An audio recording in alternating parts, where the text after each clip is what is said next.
So hello all my dearest students of South India. I hope you all are doing good. So this is your first MTP series which we are going to discuss today, which is relevant for your exams of May 2023, and we will be discussing that in full English.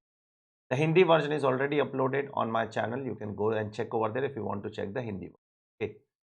So here also we are going to follow the same pattern that we have followed in the discussion of RTP. That is, you are going to solve the entire mock test paper first, and then you are going to come to this video to understand the explanation of each and every MCQ.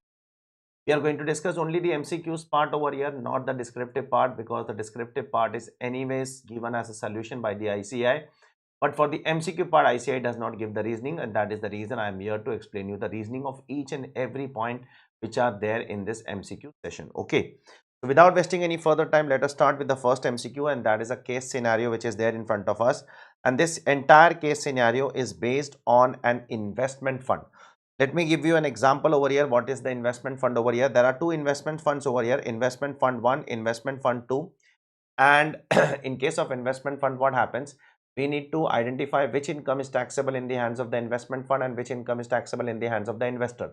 So you all know that if you have learned the topic of investment fund in your respective lectures, that in case of investment fund, the PGBP income is taxable in the hands of investment fund and the other incomes are taxable in the hands of the investor. So the first two questions are based on investment fund 1 and the next two questions are based on investment fund 2. Let us talk about the first question first of all. With respect to the investment fund 1, we need to compute the income of the investment fund 1 and we need to tell how much income is taxable in the hands of fund and how much income is taxable in the hands of the investor. So the first question is a very simple question. The PGBP income will be taxable in the hands of the investment fund. This will be taxable in the hands of the investment fund, and the LTCG and the other sources income, that is 28 lakh rupees, will be taxable in the hands of the 35 unit holders. So this 28 lakhs have to be divided by what? 35 unit holders, and therefore that will come to how much? That will come to 80,000 rupees per unit holder.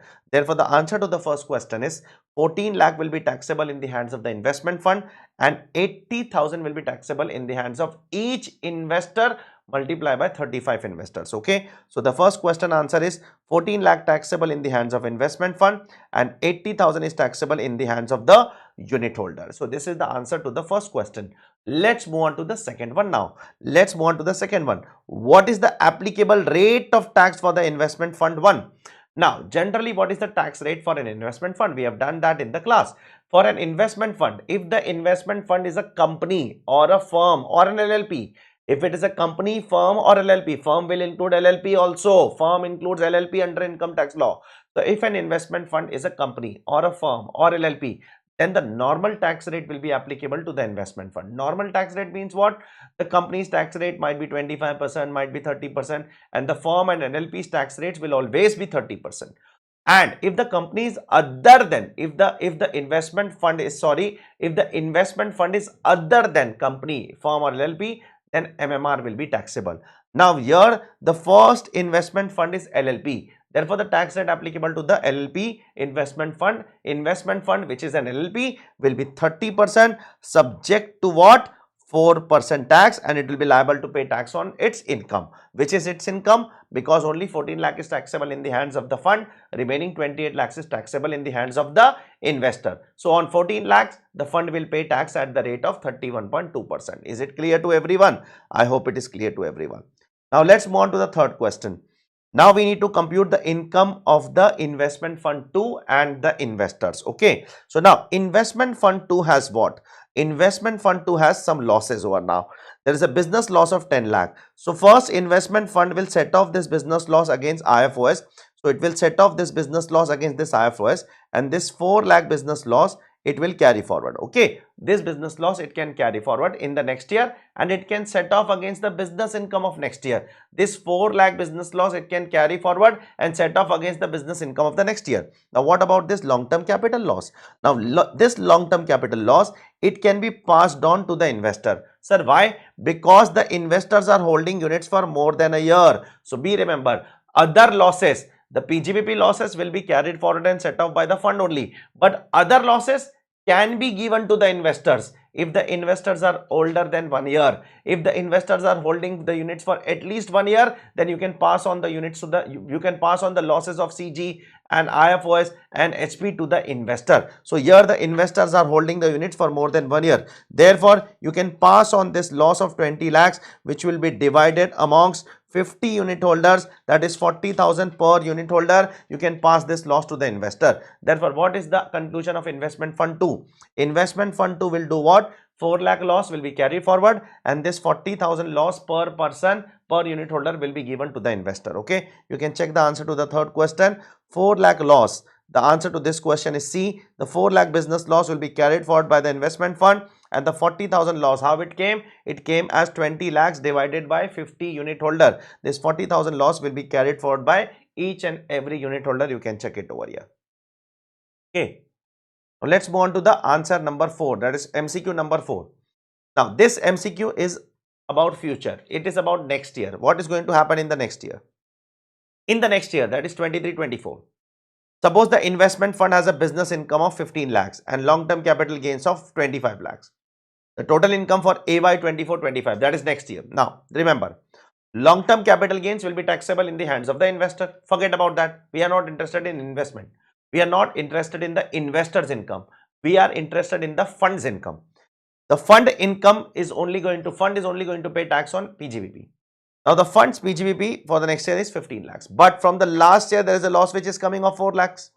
So the fund will set off that 4 lakhs against the PGBP income of 15 lakhs. Then therefore, the fund's income in the current year will be 11 lakh, and 15 lakhs will be taxable in the hands of the investor. That is not asked in the question, but still if you want the answer of that, you can see that also, that income will be taxable in the hands of the investor. Check it once. This is what your case scenario 1 is all about. Check it please. So now let's move on to the case scenario 2. The case scenario 2 is completely based on the provisions of penalties and penalties. Okay. Now, what has happened? First of all, let me tell you in this question, the assessee is a company and it is liable for a tax rate of 30%. Okay. And it is declaring a loss of 14 lakh rupees. Okay. So 14 lakh rupees is the loss which is declared by the company. Now, later on, the tax audit of the company was done, and the tax auditor has mentioned in the tax audit report 50,000 rupees as a personal expenses. Now, if it is a personal expense, that should be disallowed in the ITR. But assessee did not disallow that in the ITR. Assessee took the deduction of that 50,000 in the ITR. Now, we all know that if there is something which is mentioned in the tax audit report as a disallowance, and in the ITR, if you do not disallow, then while processing the return under 143(1), that mistake will be rectified by the software. Do you remember that or not? That is one of the mistake which can be rectified by the software while what? Processing the return. So the software rectified that mistake and added 50,000 rupees. And on that 50,000 rupees, when they added, the loss reduced to 13,50,000. So the very first question over here is about that. The software which has added 50,000 rupees over here. Okay. Why the software is added? Because it is mentioned in 143(1) that if some expenditure is disallowed as per tax audit report, but it is not disallowed in the income tax return, then the software will add that expenditure. So this is what it is happening over here. There is a personal expenditure of 50,000 which is mentioned as disallowable under the tax audit report, but the assessee did not disallow that in the PGBP income. So the software will add back that. So the first question is based on this, which says that whether penalty under 270A will be imposed on this 50,000 rupees which is added by software. The answer is no, no, no. Penalty is never imposed on items which are added in 143(1). Penalties are always imposed if the income is found by assessing officer or CIT appeal.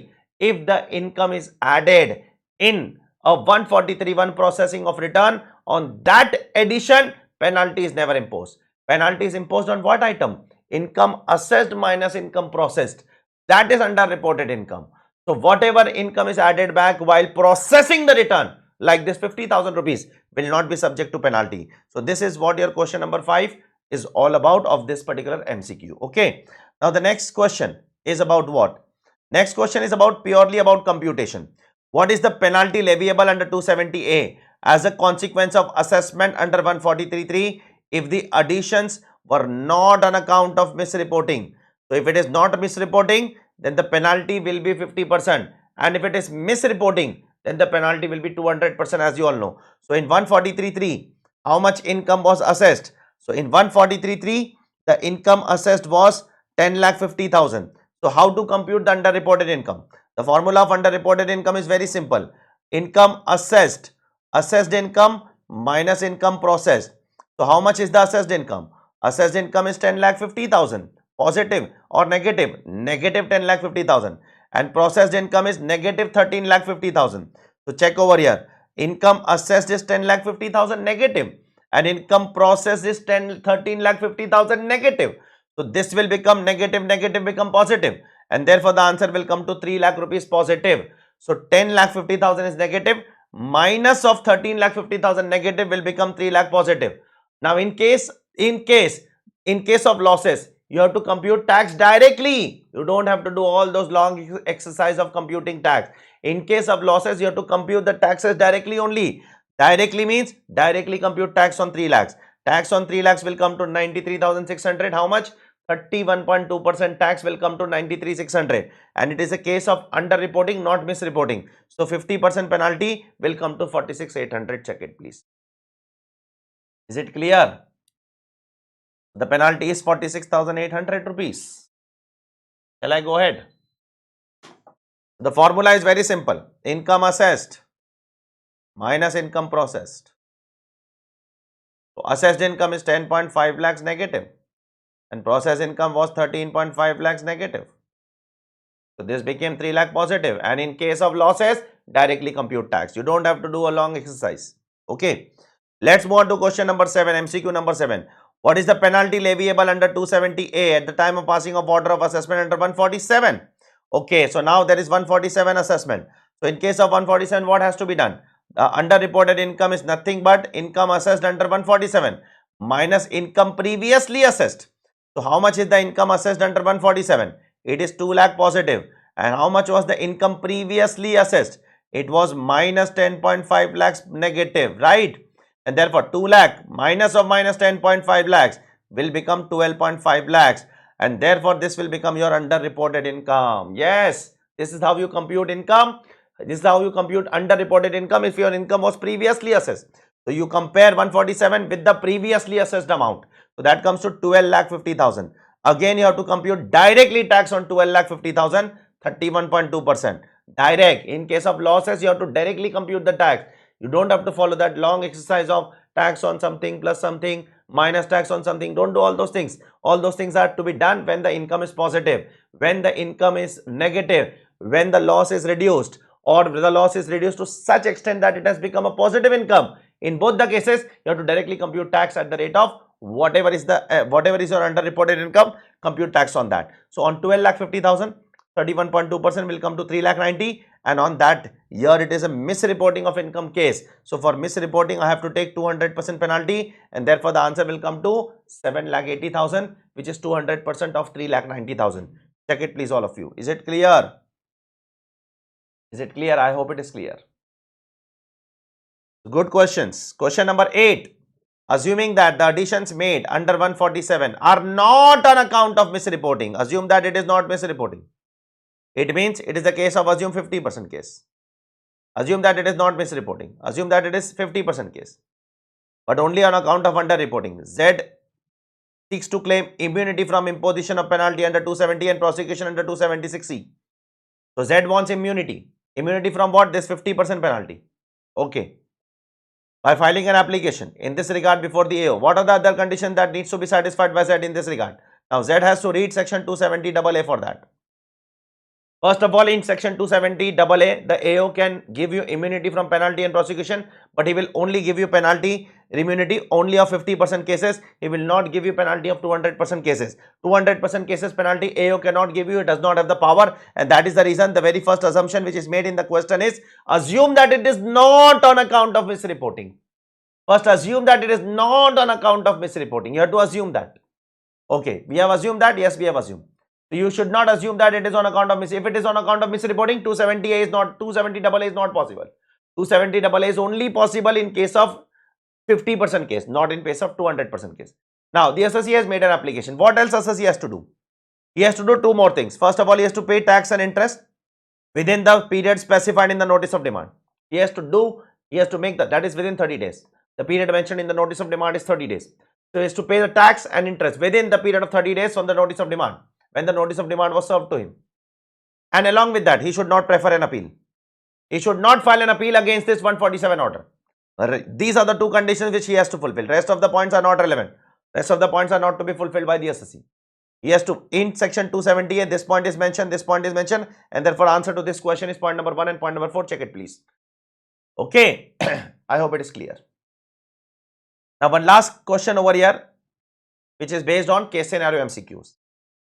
Now, suppose out of the addition made under 143.3, in 143.3, there is an addition of 3 lakh rupees which is made. You can check it over here. Where? Here, 3 lakh addition is made over here, right? On that, we have paid penalty of under section 278. Now, the question is saying that out of the addition of 3 lakh rupees made by order passed under 143.3, an amount of 1 lakh rupees is on account of false entry deliberately made by Z in its books of accounts. So, out of that 1 lakh rupees is false entry made by Z. So, apart from the penalty under 278, what are the other prosecution and penalty provisions which the assessee has to bear? So, assessee has to bear a penalty under 271 AD. Do you remember that? That if you make a false entry in the books of accounts, then you are liable for a penalty equivalent to that entry. If you make a false entry or if you omit a correct entry. If you make a false entry or if you omit a correct entry, then also if you make a false entry, then also penalty equivalent to that entry. So 1 lakh rupees penalty will be imposed and prosecution will be imposed under section 276C. Check it, please. Okay, check it. 271 AAD we have done in the chapter of penalty. Go and check. This was also came in Finance Act 2020 only, very recently, last 2 years back. So let's go ahead with the next MCQ now. These are individual MCQs. There is a notified jurisdictional, that is a notified infrastructure debt fund. Now you all know that if there is an infrastructure debt fund which is covered in 194 LB, which we have done in section 115A. Now, if this infrastructure debt fund is making some payment of interest to someone, it will deduct TDS at the rate of 5% plus 4% cess, that is 5.12%. Okay, 5.2%. Okay, pay attention, please. So, I am an infrastructure debt fund. You are a foreign company or non-resident. You are giving me loan. I am making the payment of interest to you.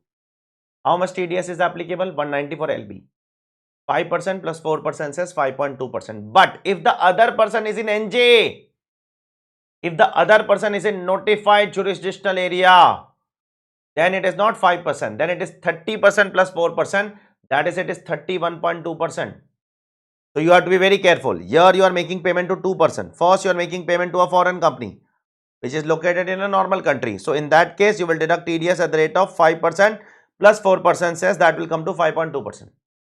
But then you are making payment to Mr. Frank, who is a resident of a country A, which is an NJA, notified jurisdictional area under section 94A. In that case, you are supposed to deduct TDS at the rate of 30% plus 4%, that is 31.2%. And therefore, the answer to this question is D. In case you are making the payment to a normal foreign company, you will deduct 5.2%. But in case you are making payment to Mr. Frank, who is located in NJA, then it is 31.2%. Check it, please. We have done it in the chapter of transfer pricing. Okay. So this is what your question number 10 was all about. Question number 11 is based on TCS. So there are two transactions over here. The first transaction is you are making some payment for a trip outside India, okay, in Singapore and Malaysia. So this is an overseas tour package program, and do remember that you are making a payment of 3 lakh rupees. So here you do not get any exemption of 7 lakhs. In case of overseas tour package program, the exemption of 7 lakh is not available, and on entire 3 lakh rupees, 5% TCS will be collected by the seller. So you do not get, if you normally send money outside India, you will get an exemption of 7 lakh. Remittance under liberalized remittance scheme, 7 lakh exemption. But if you transfer the money to an overseas tour package program for a foreign tour, then it is not subject to 7 lakh exemption. The second transaction over here is you have taken a loan from SBI, that is financial institution in India, and you are sending this money outside India for studies of your child. So in that case, you are sending 10 lakh rupees. So here you are going to get 7 lakh exemption first, because this is not for OTPP, and on 3 lakh rupees, because it is taken as a loan from a financial institution in India and you are sending outside India for education purpose, this is subject to a very relaxed TCS rate of just 0.5%. Okay, so in this case, just 0.5% is the TCS rate when you take a loan from a financial institution and send outside India for education purpose. So check it. The answer to this question is D. That is, on 3 lakh rupees, on this 3 lakh, 5% TCS, and on this 3 lakhs in excess of 10 lakh, 0.5% TCS. Check it, please. Okay. So this is what your question number 11 is all about. Let's move on to question number 12. There are two people over here. Mr. Rajesh is one person and Rajesh and company is another person who is a firm. One is Rajesh and company, which is a partnership firm. Both of them are providing consultancy services, technical consultancy services. Both of them are having a gross receipt less than 50 lakhs. Both of them do not want to maintain books of accounts. So in that case, both of them have to follow 44 ADA. 44 ADA will be followed by both of them. And if 44 ADA is followed by both of them, why 44 ADA? Because both of them are individual and partnership firm. Individual and partnership firms are eligible for 44 ADA. Both of them are having less than 50 lakhs turnover. Both of less than 50 lakhs are only covered in 44 ADA. Both of them are providing technical services. Technical consultancy is covered in 44 ADA as a specified profession, notified profession. And both of them don't want to maintain books of accounts. At 44 ADA, people do not maintain books of accounts. So now they are liable for advance tax. How many times? Only once. Both Mr. Rajesh and Mr. Rajesh and company, both have to pay advance tax once on or before what? 15th of March 2023. Check it, please. So now let's move on to the next one. Next one is what is happening. There is one non-resident who has purchased 500 GDRs. Now, out of that 500 GDR, he has transferred 300 GDRs to another non-resident. That is exempt under section 47. So, if one NR transfers GDR to another NR outside India, then that is exempt. But out of that 200 GDR is transferred to a residence. So, that will be taxable. And that will be taxable at 10% under 115 AC and that too without indexation. Because in 115 AC, GDR is covered. You can go and see in non-resident chapter. GDRs are covered in 115 AC. They are chargeable at 10% tax. They do not get the benefit of second proviso to 48, which is indexation. Indexation benefit is not available for GDRs. So, 500 GDRs, 300 transferred to non-resident, 200 transferred to resident, 200 taxable, 300 transferred to non-resident exempt under section 47. The one which is taxable, that is 200 GDRs, will be subject to 10% tax without indexation benefit under 115 AC. You can check it once. Okay. I hope it is clear. Now, question number 14 is based on your topic of 94B. Okay, so let's talk about this provision first and let's make a small chart first of all. There is an SS Limited, an Indian company. Okay, so SS Limited is an Indian company. This is India. Now, there is one company who has given us loan. TM Inc. is giving us loan. TM is giving us loan. TM is not our associate entity. Okay. Now, the loan is guaranteed by TY Inc., which is incorporated in UK. So, TY is guaranteeing the loan. Okay. Now, next one more line is there. It says TD Inc., a non-resident, holds. There is one more company, TD Inc., which is a non-resident, which holds. What does it holds? Now, TD Inc. holds 40% voting power both in SS and TY. It holds 40% in SS, 40% in SS and 40% in TY. So now do you remember that if one entity holds 26% or more voting power in one entity and then 26% or more voting power in one entity, then these two entities are also associated entity. Do you remember that or not? So now here TD is holding 40% of SS and TD is also holding 40% of TY. Therefore, TY and SS are associate entity. And now this loan of 90 crore rupees is given by a third party, and to this third party the guarantee is given by my associate enterprise. So if the loan is given by a third party and if the guarantee is given by my associate enterprise, then that is also subject to section 94B. and the disallowance will happen in 94B. Now, what is the disallowance? The disallowance under 94B is lower of the 2 points. What are the 2 points? Let me address you the 2 points. To explain you the 2 points, I have to first of all compute the EBITDA of the company. The EBITDA of the company will be, the net profit after tax is 11 crore rupees. You can see over here. So the 11 crore is net profit after tax, plus 9 crore rupees will be the interest on 90 crore. 10% interest will be 9 crore. So 9 crore will be the interest, plus 5 crore will be your depreciation over here, and 4 crore will be your interest. This is your EBITDA. And what is 30% of EBITDA? 30% of EBITDA comes to 8.7 crore. Now what is point number 1 in disallowance? Interest in excess of 30% of EBITDA. So interest is 9 crore and 30% of EBITDA is 8.7 crore. So what is in excess of 30% of EBITDA? It is 0.53 crore. So interest in excess of 30% of EBITDA is 0.3 crore. Point number 2, what is point number 2? Interest paid to associate entity. The interest paid to associate entity is 9 crore. Whichever is lower will be disallowed. Therefore, the disallowance will come to how much? 0.3 crore.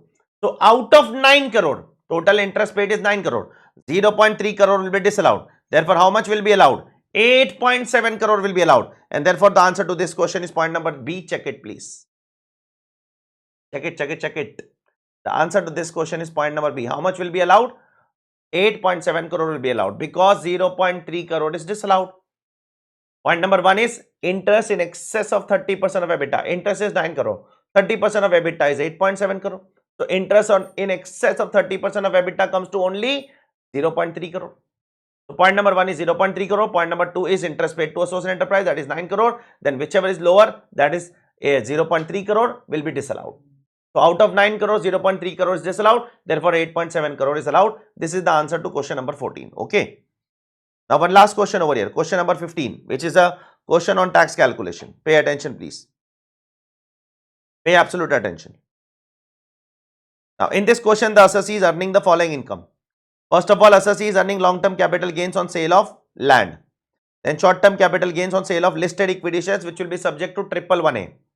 And then lottery of 1 lakh. Then they are investing. They are earning some saving bank interest of 30,000. PPF 1.5 lakhs. Now, so I am listing all the incomes. LTCG 5 lakhs. Okay, from here. STCG 2 lakhs. Then lottery 1 lakh and interest 30,000. Now, pay attention. In chapter 6A, what all things will come? 1,50,000 PPF and 10,000 rupees 80 TTA. This is the total chapter 6A. But unfortunately, chapter 6A is not allowed against the first 3 incomes. Against these 3 income, chapter 6A is not allowed. Chapter 6A is not allowed against LTCG, against STCG under 111A and against lottery income. Not allowed. It will be only allowed against this 30,000. Therefore, only 30,000 will be reduced to the extent of chapter 6A. Rest of out of 1,60,000, 30,000 will be allowed in chapter 6A. Remaining 1,30,000 of chapter 6A is lapsed. It is not allowed because it cannot be set off against the special incomes. So now the special incomes will be taxed at what rate? This is the 8 lakh rupees. Now 8 lakh rupees is comprising of 3 items. One is this, one is this, and one is this. Now, will I get the basic exemption limit against this 8 lakh? Yes, you can get the basic exemption limit against the first 2 incomes because you are a resident and resident can claim basic exemption limit against LTCG, STCG, it can claim against that. But not against lottery income. But against these 2 also I have choices. I have choices. I can claim 2.5 lakhs basic exemption limit against 5 lakh also, against 2 lakh also. But it is better I claim first against 5 lakh because 5 lakhs will be chargeable at 20% and this 2 lakh will be chargeable at 15%. So it is better to knock off first 20% income, then knock off the 15% income. So I am knocking off my 2.5 lakh rupees against the long-term capital gains first. So my long-term capital gains knocked off 2,50,000 and remaining long-term capital gains is only 2,50,000. That will be subject to 20% tax and that will be 50,000. Can I knock off this 2,50,000 against STCG also? Yes, you can do so. But it is better to knock off against 20% income rather than to knock off against 15% income. You will save more tax in that. So I knocked off against 5 lakh and 2,50,000 I am paying 20% tax. Now the rest of the 2 incomes you have to pay tax. STCG will be subject to 15% tax, that is coming to 30,000, and against lottery you cannot knock off 2,50,000, that is flat taxable at 30%. So this is subject to what?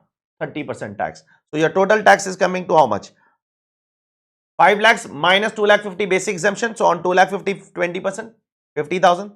This 30,000, this 30, 1 lakh 10,000. And on 1 lakh 10,000, you will apply 4% cess. You will get 1 lakh 14,400 rupees. You can check the answer. Okay. So this is what your mock test series paper 1 is all about. So I hope you all have enjoyed the mock test series and also the RTP series. If you have enjoyed, please go and comment on both the videos, and also share with your maximum friends who understand only English, they don't understand Hindi. Okay, so don't worry, I am there with you all. To whomsoever is the student from southern part of India, I came to know that around 30% of the students of the entire chartered accountancy course are from southern part of India, who don't unfortunately understand Hindi in a great manner. So I am here for you all. Don't worry about it. Take care all of you. Bye. Whenever the MTP series 2 will come, I'll upload that also. Bye all of you.